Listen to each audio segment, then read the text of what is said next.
Presented by Hi-Fi Music.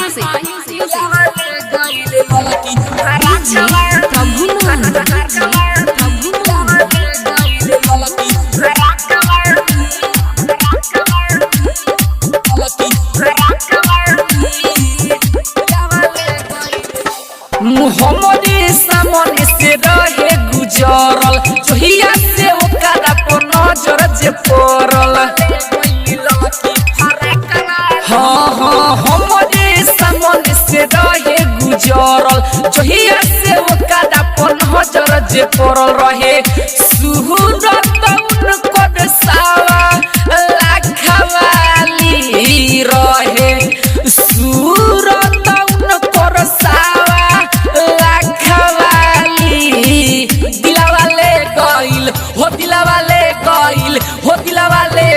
ललकी फराकवाली दिलावाले गइल ललकी फराकवाली दिलावाले गइल ललकी फराकवाली।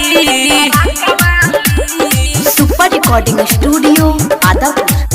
दिलावाले गइल ललकी फराकवाली ललकी फराकवाली दिलावाले गइल। गजब के लागत रहे गोदे गोदे गाल हो पतो न चलल कब लेली दिल निकाल हो। आए हो गजब के लागत रहे गोदे गोदे गाल हो पतो न चलल कब लेली दिल निकाल हो। बड़ी शोभत रहे उनकर कानवाली बड़ी शोभत रहे उनकर कानवाली। हो दिलवाले गइल हो दिलवाले गइल हो दिलवाले गइल पतर की फराकवाली दिलवाले गइल ललकी फराकवाली दिलवाले गइल गोरकी फराकवाली। मिक्स बाय अरमान राज। दिलवाले गइल ललकी फराकवाली ललकी फराकवाली दिलवाले गइल। दिल के बेचैनी उमा ढाके चली गइली का जाने कहवन जादू याद हम पे कइली।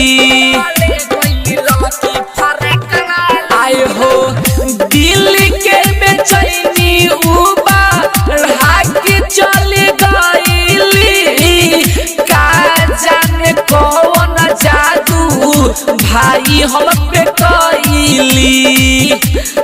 राइटर मुमताज बनी है उहे घरवाली फैशन आदमी बनी है उहे घरवाली। हो दिलवाले गइल हो दिलवाले गइल हो दिलवाले गइल है गोरकी फराकवाली दिलवाले गइल पतर की फराकवाली दिलवाले गइल ललकी फराकवाली। हमरे सामने से रहे गुजरल जोहिया से ओकरा पर नजर जे पड़ल रहे। सुहूरत उनकर सावा लाखवाली रहे। सूरत उनकर सावा लाखवाली दिलवाले गइल हो दिलवाले गइल हो दिलवाले गइल ललकी फराकवाली दिलवाले गइल ललकी फराकवाली दिलवाले गइल ललकी फराकवाली। Super recording studio Adapur.